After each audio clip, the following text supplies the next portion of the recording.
Hey, Prime members! Are you tired of ads interfering with your favorite podcasts? Good news! With Amazon Music, you have access to the largest catalog of ad-free top podcasts included with your Prime membership. To start listening, download the Amazon Music app for free or go to amazon.com/ad-free podcasts. That's amazon.com/ad-free podcasts to catch up on the latest episodes without the ads.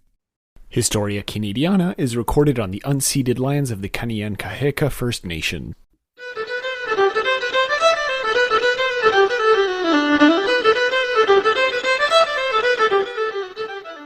Hello, everyone, and welcome to A Cultural History of Canada. My name is Patrick, and with me, as always, or almost always, is Mackenzie. How are you, Mac? Hello. This is like the first episode that we formally recorded together in like a month. Yeah. Just a lot going on both sides of the aisle, man. Both sides of the ocean. Love it.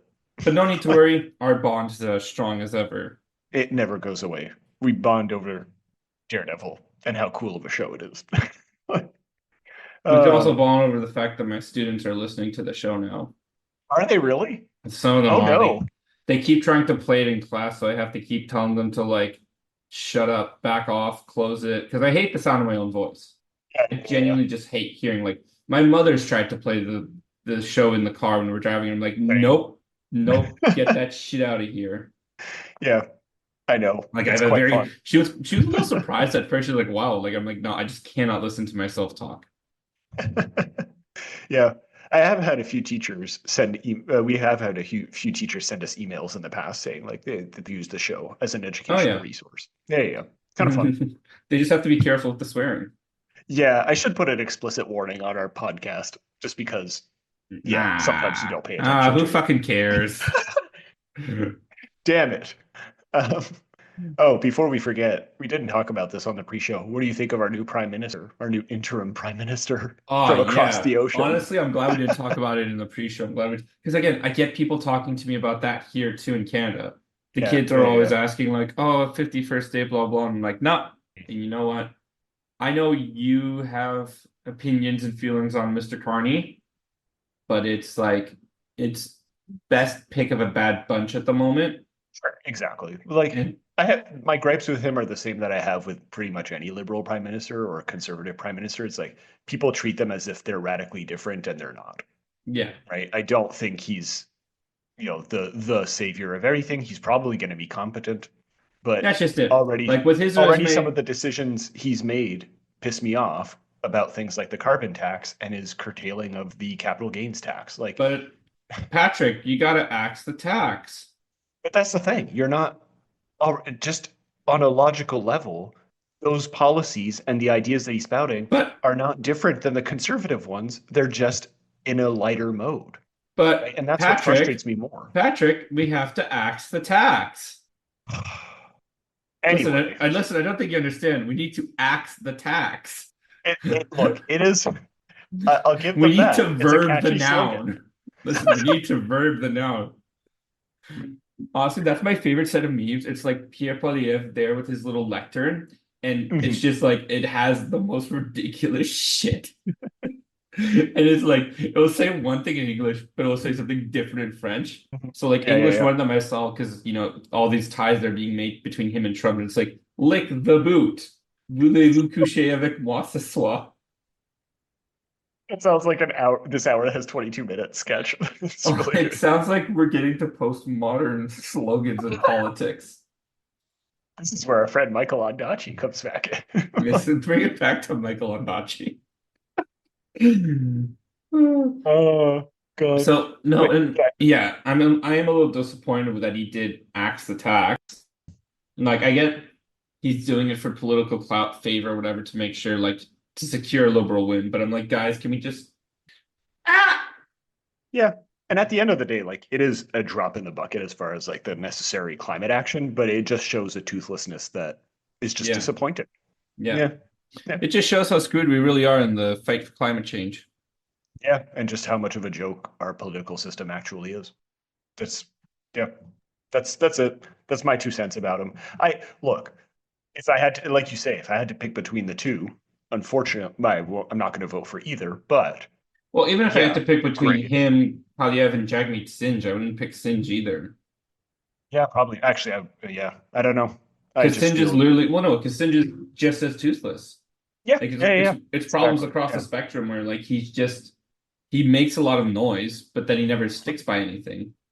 At least to his credit, and to Poilievre's credit as well, as someone who makes a lot of noise, that's exactly their job as people in the Yeah. opposition. Like that is what Yeah. they're supposed to do. I just don't think it's going to translate if they actually do succeed becoming heads of the country. It's going to Yeah. be the same. Most people think that Jagmeet's going to be out after this election. Probably. Yeah. He can't sustain it. Yeah. Yeah. Yeah, Anyway, yeah. I'm sure you saw that they're calling an election at the end of next month. At the end of April, snap election. Yeah. Which is pretty. But the predictions are like it's so funny to watch the lines because it's like conservatives are all the way up here, liberals are all the way down here, and then like. Yep. And it just keeps going like this, and it's like, what the fuck is this? I think it's as people are realizing that like Poilievre is similar to Trump and that it's such a fiasco. I think that's the major driving force, right? Well, it's also just the conservatives have been behind the times for just so long now that it's caught up to them. Yeah. Because I think the old adage holds that Canadians are very moderate centered people. Like, yeah, don't get me wrong, we have our radicals, but by and large, like we are a nation of like center sitting in the middle of the pack type of people, you know? Yeah. And that's been especially true since like the middle of the 20th century, I would say. Yeah.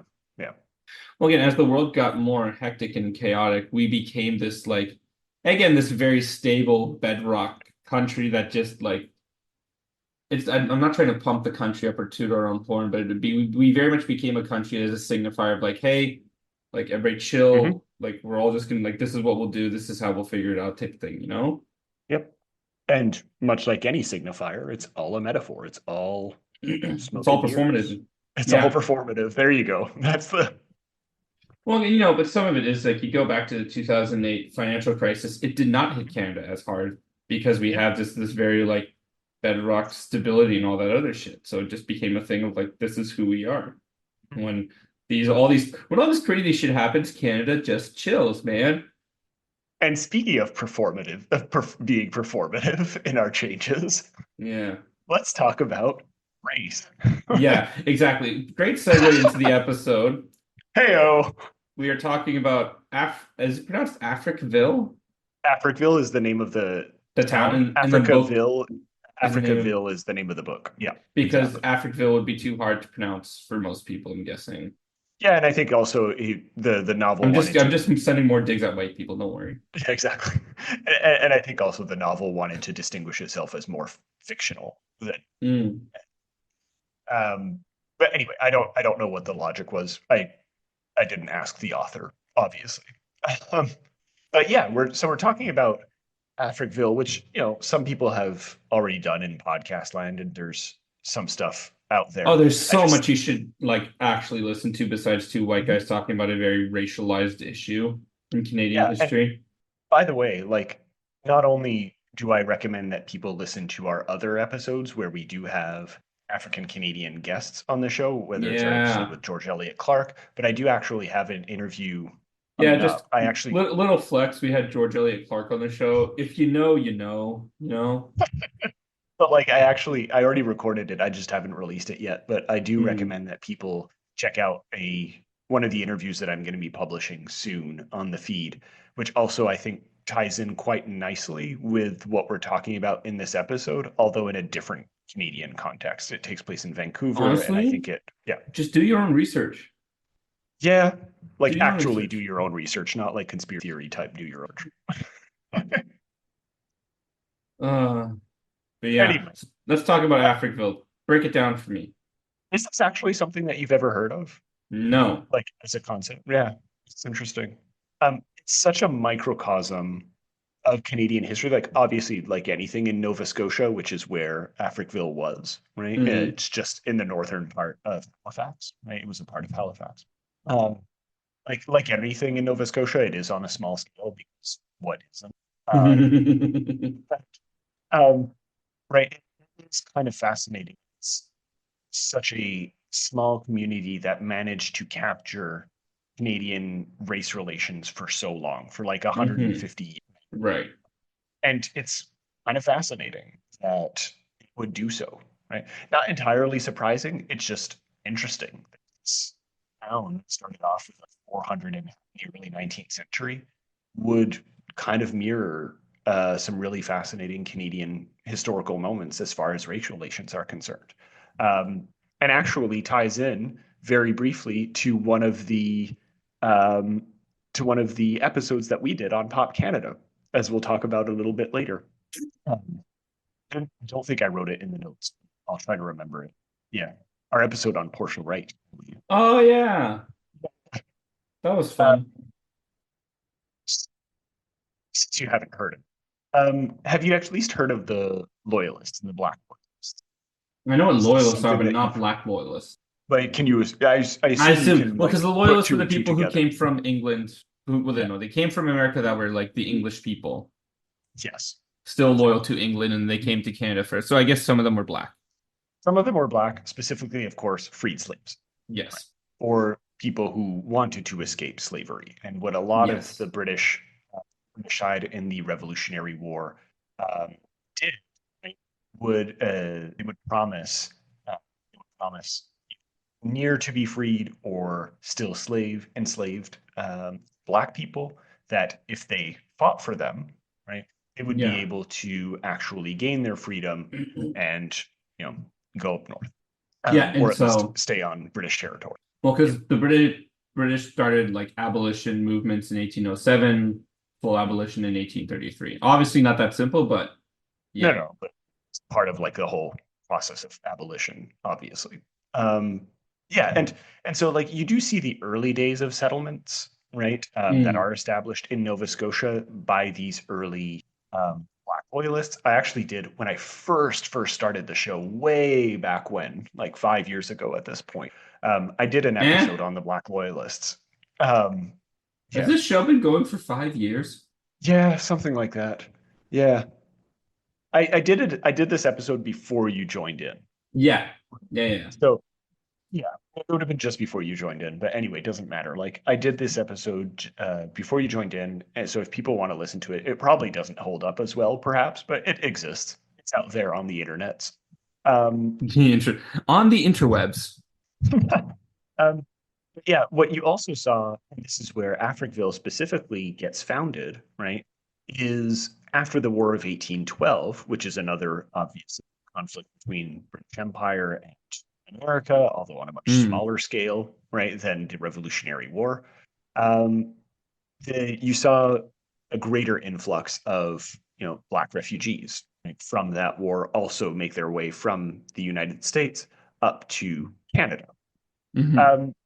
And so it's during these kinds of movements and the descendants of these migrations that you see Africville being founded, right? Which is, Which, if people want to see, it's in the north of Halifax in what we call Bedford Basin. Anyway, sorry, go ahead. well, just to like make it clear, explicit what it is, it's basically just like a town founded by Black people for Mhm. Black people, like their own settlement, their own place. It's not like it's not its own area. Like it's not. But Yeah. it's like it's like a community, you know? Yeah, well, it's always dicey with like early 19th century stuff because I don't think Halifax as a town extended that far north, right? No. Yet, right? So it would have been pretty much its own community at this time. No, that's what I mean. right? Like it's its own town, but it's not. They're not forming their own like state. You know what I'm saying? Yeah, no, right. I don't look, already the fact that there were Black people, technically slavery had been abolished, but already the fact that there were Black people forming a community in Nova Scotia caused a big Yeah. and there was still racial hostility. Oh, for sure. God, yes. So if they had actually tried to found their own state, my God, Yeah. would not have succeeded for as long as it did. I can guarantee that in the big historical what if that we're imagining here. I just want to give people like context, and because it's like we hear so often. It's like, oh, they formed their own town. They were going to be self-governed. It's like, no, this is not what they did. They literally just formed their own, like, they lived among their own people. You say that, and yet at the same time, because this is one of the things that came up in the research that I did, is like, because they were, you know, outcast by the very nature of who they were, right? They were Black people, and so they were considered other, right, by the dominant white community at the time. You know, by necessity, they kind of had to become self-reliant, because they didn't have access to the things that any other community would have access to at that time. Yeah. So already in like the 1840s, you see the establishment of you know, their own church, right, which came to be known as the Seaview African United Baptist Church. So kind of a long name, but you know, so you see the establishment of that church, and very quickly, right, they drew in supporters from neighboring churches, and they had community events, and apparently they even held baptisms outside in the waters of the basin, which sounds awesome. Much cooler than doing it in like a stone bowl. Well, I mean, if you got the setup, do it. Right. Even like outside of the church, which would have been, you know, obviously a pretty common thing to have in 19th century Canada in any community. You know, as public schools were becoming more and more common in the 19th century, you also saw the community members of Africville having to develop their own schools, right? So there's an elementary school that developed in 1883. And it's around this time that they reached almost 500 people in their community. And so they kind of did have to become self-reliant, just because otherwise no one would have helped them build that church. Oh, by the way, just to give you a sense of how quickly the population of the town exploded, right? So in 1849, when the church was opened, served 80 residents. Right? Lovely. So less than 100 people. Yeah. Right? And by the time the Africville Elementary School opened in 1883, that's when there were already 400 people. So in like the span of 40 years, not even 40 years, the 30 years, they actually basically quadrupled. Yeah. Well, I mean, it makes it, well, 80 to 400, that's 5 times. 5 times. Yeah, you're right. Yeah. Yeah, we can do math here. But it speaks to the idea of like, I'm sure there's lots of like, just people kept coming, you know? This was being like, I'm sure, oh, definitely still racial tension, don't get me wrong, but having their own place like that, where they had their own community in town, like that's important. Yeah. And they made them so of course people would flock there. Yeah, exactly. And you know, you see similar things with all kinds of communities today. Every city has a Chinatown. Exactly. Chinatown, Little Italy, right? Et cetera, Little et cetera. Odessa. Whatever, Little Greece. You can keep going forever, right? Yeah. Koreatown. Yeah. So it makes sense that you would stick to what you know, right? Yeah. Well, I think the more interesting part is this wasn't happening in a big city. Like this was literally people were going out of their way to go to this community, this town. And I think that's really interesting. Exactly. Yeah. It almost has a very Garden of Eden religious symbol to it. Yeah. Well, not just that, like just the use of the basin, like for baptism and all of that. Like, yeah, no, for sure. Yeah. I like that. I didn't look into it. There might be something actually with the Baptist movement to like actually have that logic to it. I genuinely don't know enough about the Baptist church to make that claim. I could look it up, but I don't feel like doing it right now. So I'm not going to do it.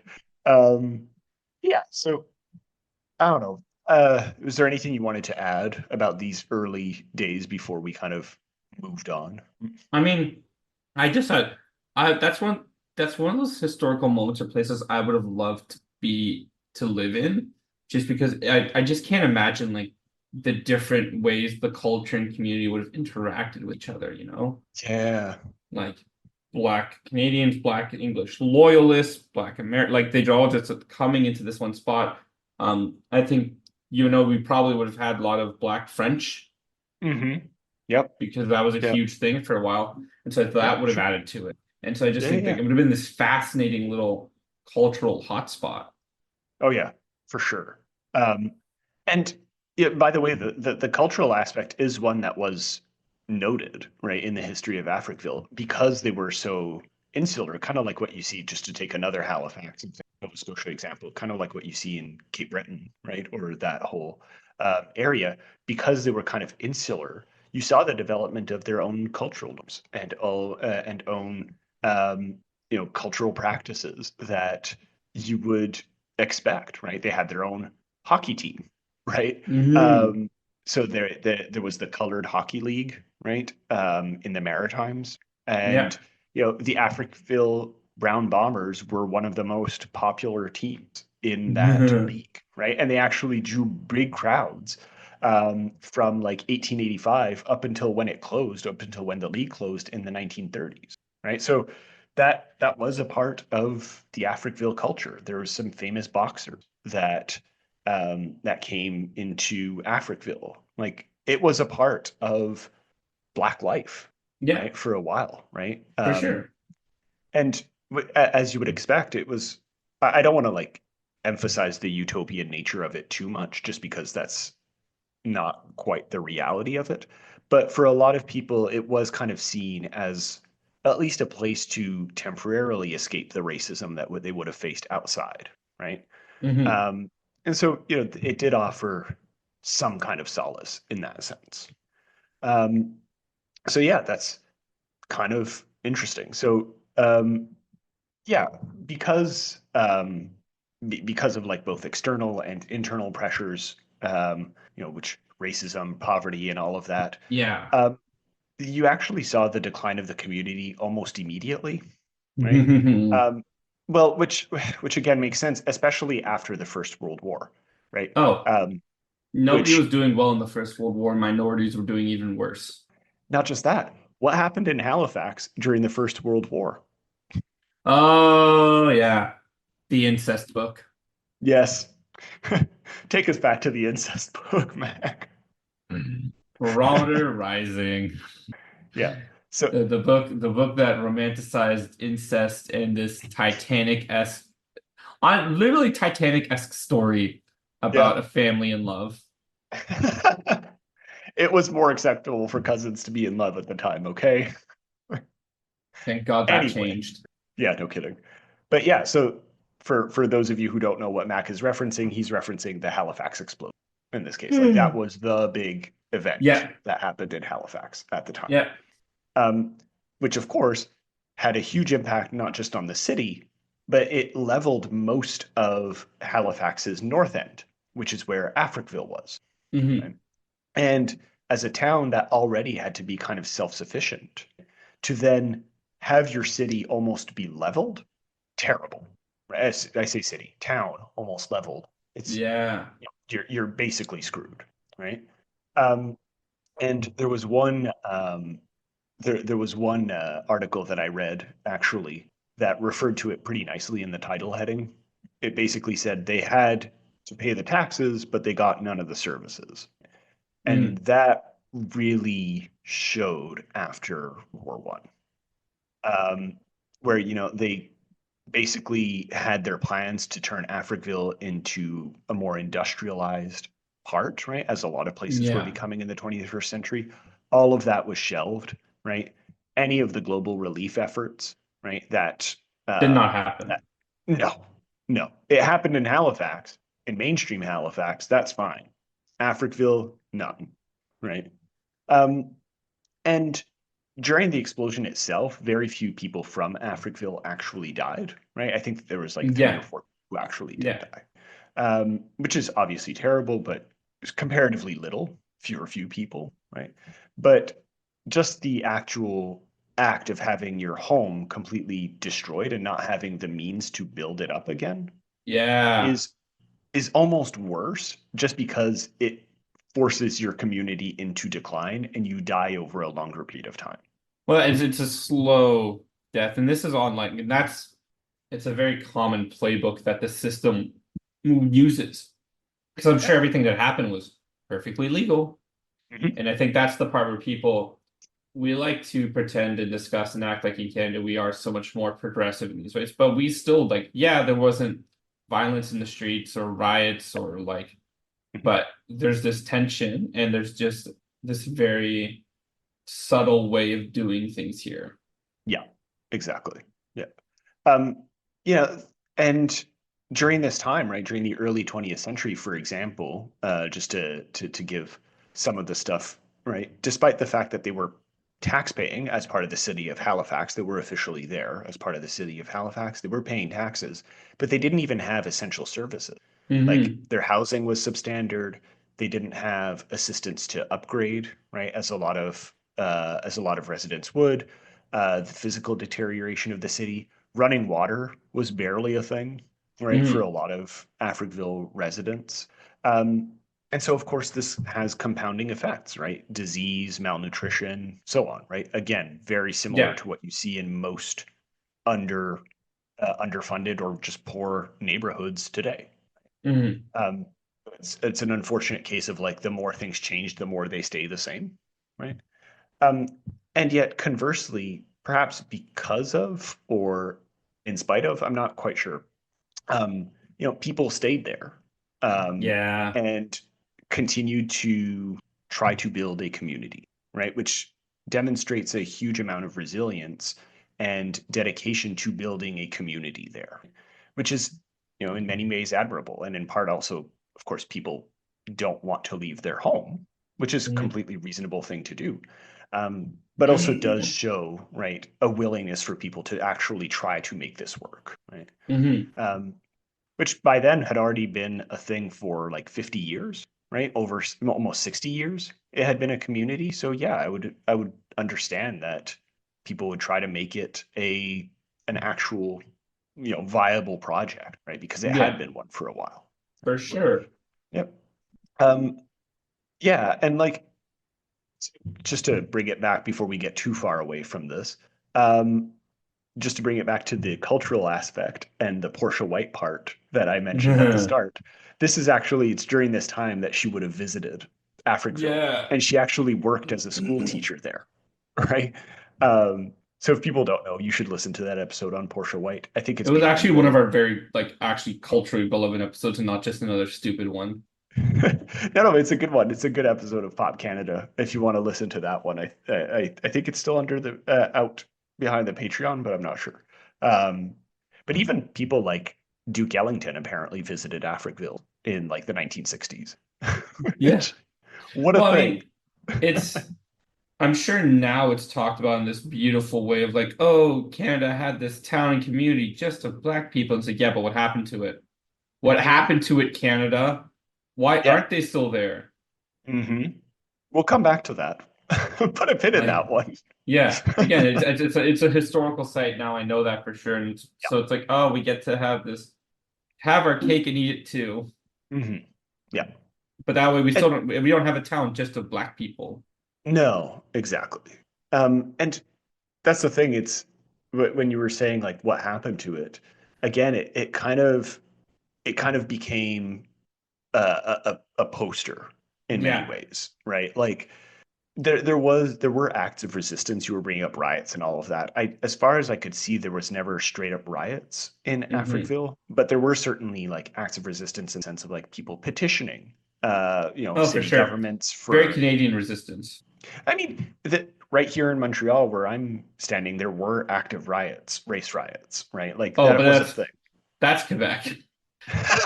No, I'm sorry, but we must remove Quebec as an example. They are an outlier. There were race riots in British Columbia as well, but different kinds of race riots, unfortunately. Yeah, that's true. Yeah. But yeah, but you get what I mean, though. All jokes aside, Quebecois people are going to bomb the fucking post office because we said hello instead of bonjour. You sent me my letter 2 days late. Time to die. You're a symbol of the English pigs. I spit in your direction. But you did see these types of petitions, right? for things as basic as like um, running water, as I mentioned before, or having access to transportation like railroad construction. Um, but also in order to avoid what you start to see more and more in urban planning, especially around poor neighborhoods, which is this is where we put the stuff that we don't want in the main part of town, Black people. right? Well, not just black people, but prisons, which Yeah. black people, Yeah. or hospitals that house infectious disease patients, right? Or a slaughterhouse, which Yeah. smells, right? For people who don't know, horrible smells come And out of again, a slaughterhouse. it has that twisted logic to it of, oh, but we can't have this in the main part of the city. We have to keep that part clean and pretty. So we have to put it somewhere where very little people live. And then they turn around and they say, and aren't you happy? You'll get jobs from this. It'll help your economy. Uh-huh. Uh-huh. Exactly. Or even, you can see this happening all the time. Like, oh, we're gonna bring electricity, for example, right? Which great electrification projects and all of that. And it's gonna help you with job production, but it takes so long and it's so shoddily done that not really. Um, there were even things in the 1950s I saw that there was like an open pit garbage dump in Africville, which symbolism, I guess, that went over probably most people's head. um, like obviously this all compounds to the point where by the 1960s, most Halifax residents kind of understood Africville as like the bad part, quote unquote, of Halifax. And the slum, the ghetto. Yeah, exactly. Yeah. Whatever term you want to use. Right? Whatever other racist terminology you'd like to throw our way. Yeah. Well, not my way. Which is where, the kind of good-hearted citizens of Halifax come swooping in, right, and offer to save this slum once and for all with what we hear all over in North America, urban renewal plans. Yay! AKA gentrification, AKA the use of zoning laws for racism. Kick poor people out. Yay! Yeah. So poor people who just so often happen to be minority groups. Yeah, exactly. Do you want to explain that? Like, what do you want to like add on to that thought of like why zoning laws are racist often? Yeah, it's this is what we mean when we say systemic racism, because the laws themselves don't actually say Black people can't live in certain, like, it's not actual like technical segregation. Yes, exactly. But the laws are framed in such a way that it often only affects people of certain minority groups. So zoning laws, for example, one of them is like it's about low, medium, and high cost housing, because there's laws about that, right? Yes. And so the law itself is not like apartment buildings are technically like apartment buildings. So your low income housing, those have to be in specific places. Yeah. And they have to have a certain makeup to them. And so that makeup and that requirement basically means that the only people who can live there are people of low income, and historically people of low income belong to minority groups. Meanwhile, your suburbs, which is like your more middle income, like white suburbia, is white because they have the incomes to afford it. So the zoning law, and again, the zoning laws are what prevents and makes it so that you can only build certain types of housing in certain places. Yeah. Now, obviously, it's one of the things that people are working on, but it's also one of the things that's the hardest to work on because it's so boring in a way. It's infrastructure. Yeah, exactly. It's not flashy. Like, it's not flashy in the same way that, and again, this isn't me trying to put one over the other, but it's just trying to make an explanation in the same way like cops. Yeah. Cops is a very flashy thing to target and discuss because we have like these very much these blown up images and like things from news media outlets and the press and all these other things. Yeah. And it has a it's very hard to avoid seeing, for example, just engaging with the police on a day-to-day basis, like you see them everywhere. Well, it's also just the instant gratification of death. Yeah.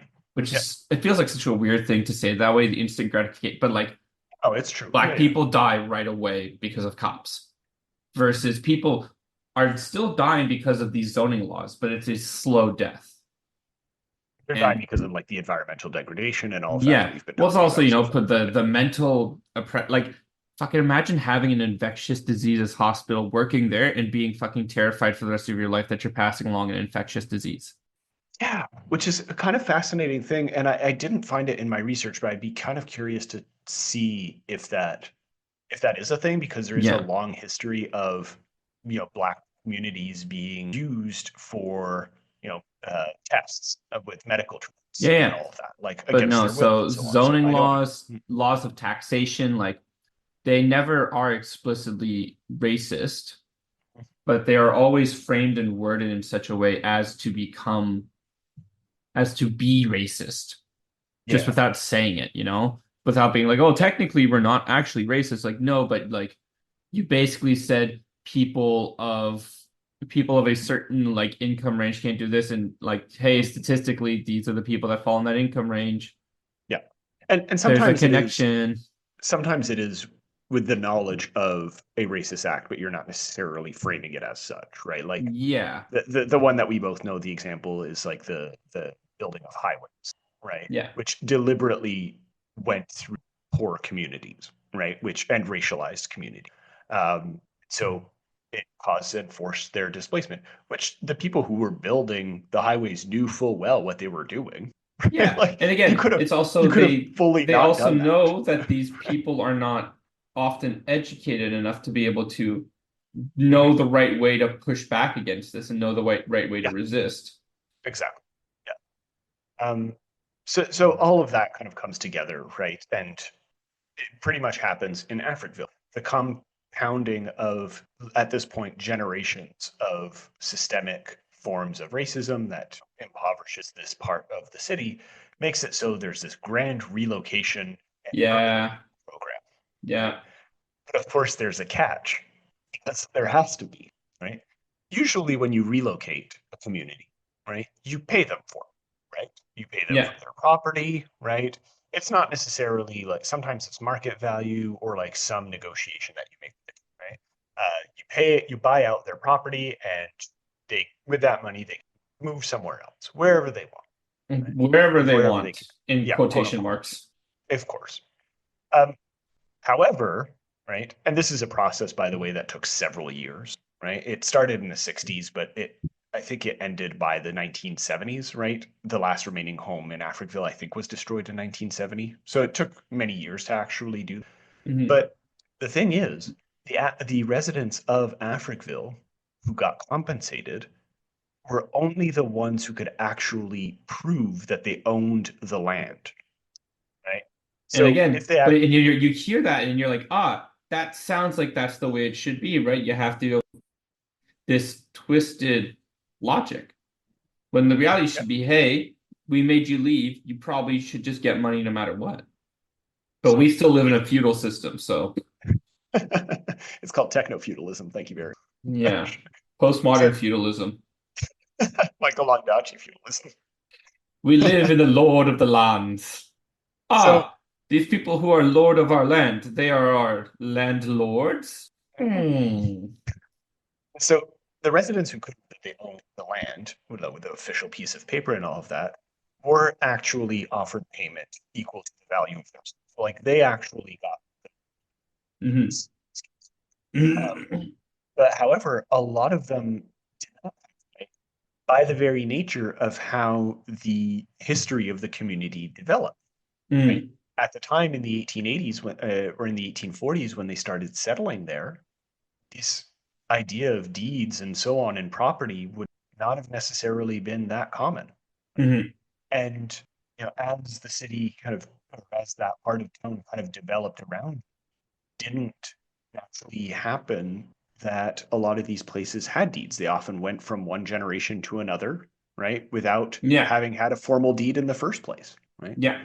Um, and so a lot of these families who had lived on site for generation were only offered about $500 because they couldn't prove that they actually owned the thing. For all intents and purposes, the government saw them as squatters, Mhm. right? Um, and there was obviously some resistance to this type of relocation. There were city councils, for example, that actively resisted it. There was one that I saw in the Canadian Encyclopedia, which quotes an interview with the CBC at the time, where one of the homeowners, Joe Skinner, he explained that, he didn't want to move because in Africville, it was a place where Black people were actually free. And if you had to move to Halifax, they still hadn't ended segregation, right? Like in his mind. And so it wasn't really better, right? Like it would have perhaps technically been better as far as housing and amenities would have been concerned. But as far as his actual freedom, he would not have seen it as particularly an improvement. Right? So there was resistance in that sense. Right? So anyway, that I think that's kind of an interesting way of thinking about it, right? For sure. Yeah. Yeah, so basically by 1970, it's done. It's done, right? It's over. The last home was kind of razed to the ground. Satan has infected Eden and rotted it from the inside out. Yep. And as you mentioned, they turned it relatively recently, like 20 years ago, into a National Historic Site now, which we've talked about on the show before. Is fine. Like I like my parks. Oh, I love the idea of National Historic Sites, but it's also it's such propaganda. Yep. It's performative. We're bringing it all back full circle. See, we didn't mistreat these Black people. We have a National Historic Site to their honor. We let them build their own sweet little town. What happened to it? Look at the pretty park. What happened to it? Does anybody want to see me do a handstand? Yep. Look over there. Simpsons meme. One of the rare good contemporary Simpsons jokes. Yeah, but I actually do encourage, I might put some linked in the show notes. I do actually encourage people to look up pictures of Africville because there are some that exist from throughout its history.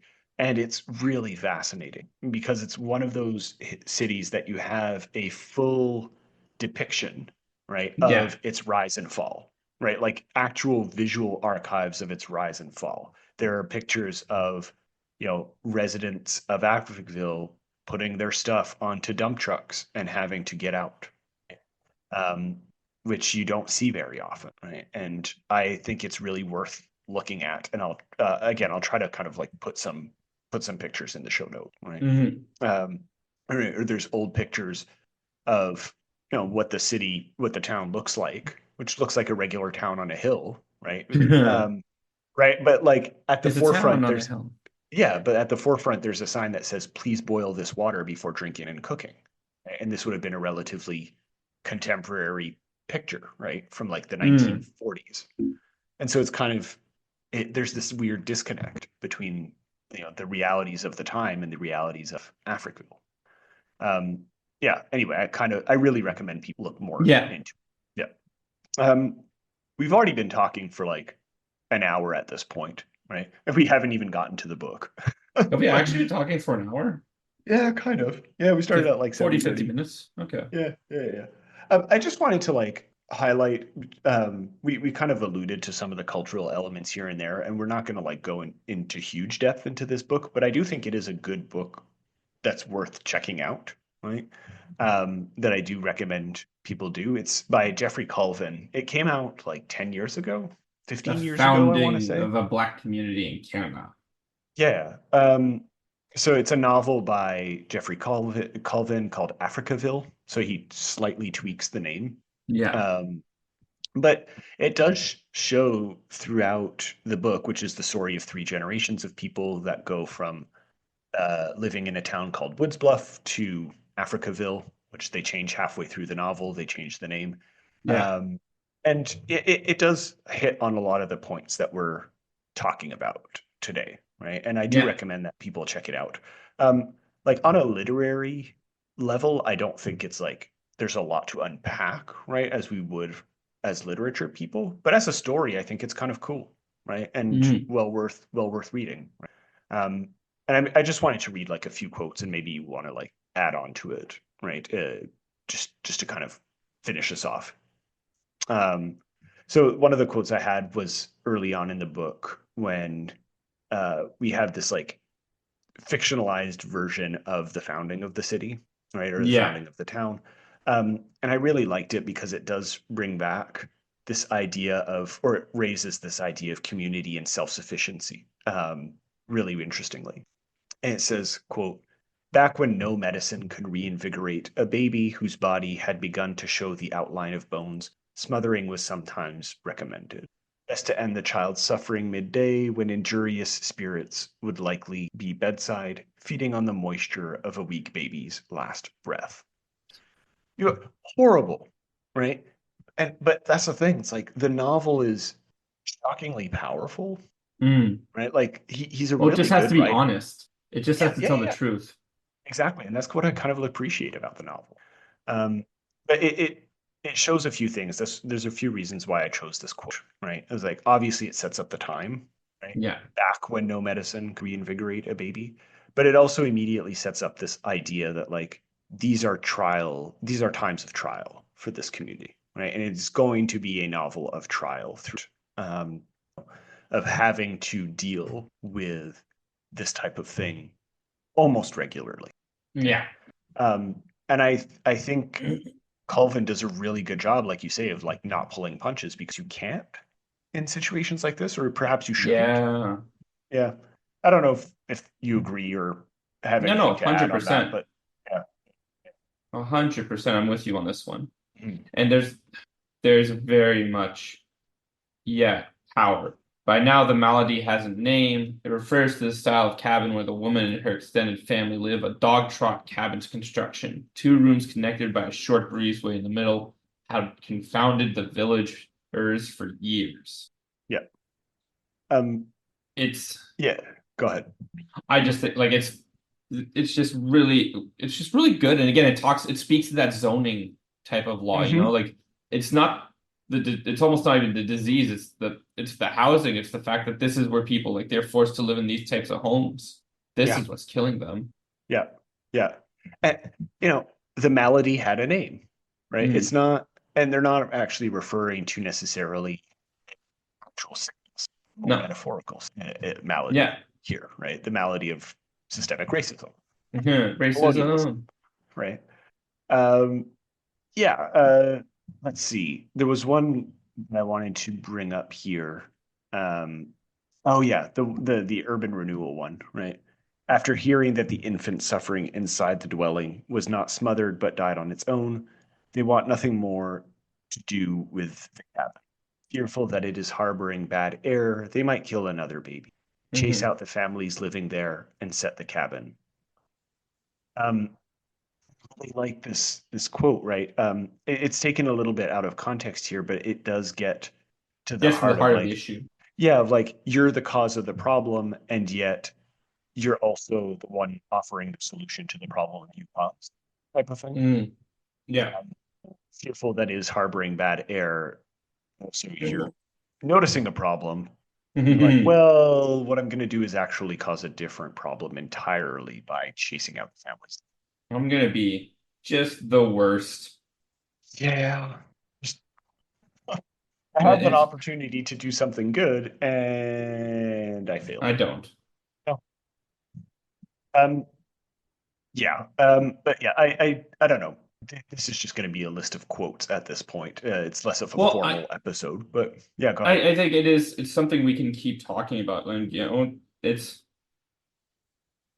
because you can. I need these quotes. You could pick them and you could break down bit by bit just how much it speaks to what had happened. Exactly. And I think it really speaks to the depressing. Like there was almost something happened that was really wonderful in that these people had their own town. They almost had their own place to be, Yeah. And they were denied that. Right. Which is, by the way, something that the novel also raises, right? It does raise the fact that like the characters in the novel see a lot of potential, right? And they do actively try. The novel actually opens up pretty early on. Let me try to pull it up here. I don't know if I actually wrote it down in the.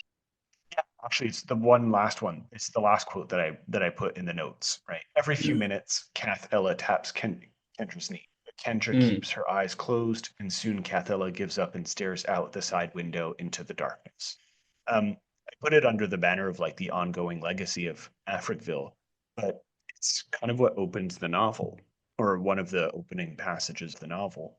And it really does capture this idea of sitting back and letting your imagination look to the future, right, for these characters, which can be a very powerful motivator to like keep a community going, right? Imagining its potential, imagining what it has to offer, despite material reality kind of bearing down upon you in, sometimes horrendous ways, which gives the novel a really interesting and honest look at hope, right? And the hope that permeates a lot of these communities, that you see throughout Canadian history. And I think it's worth highlighting for that.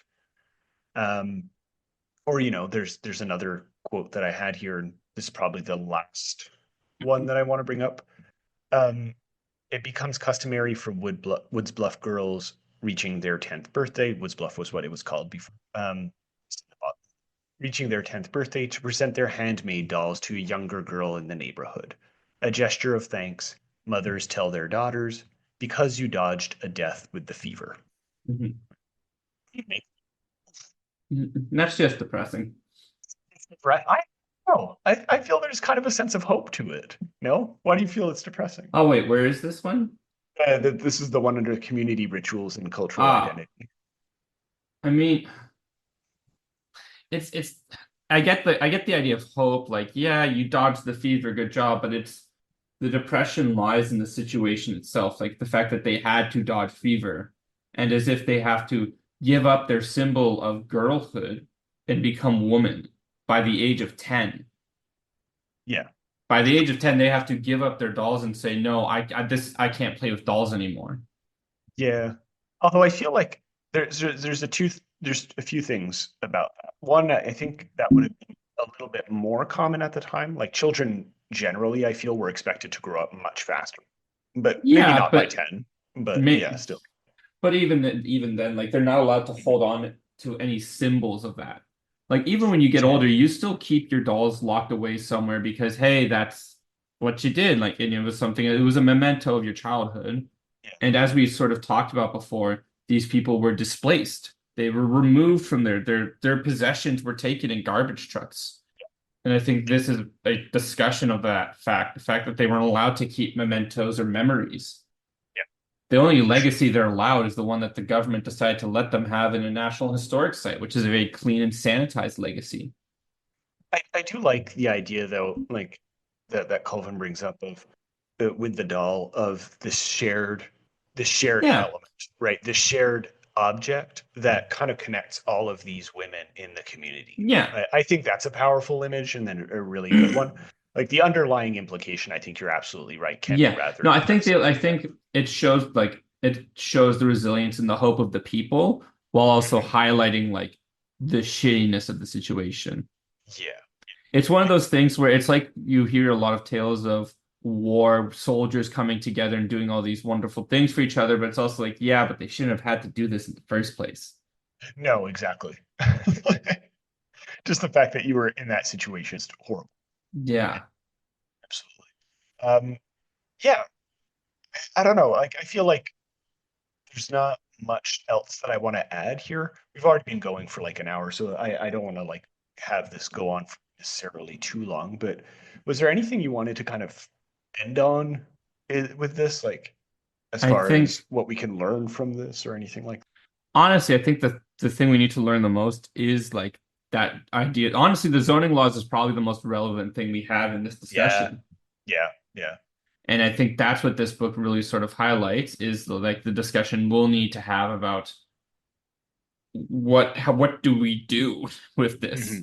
How do we change that when, this has all these zoning laws or whatever? How do we work with and or around that? Yeah.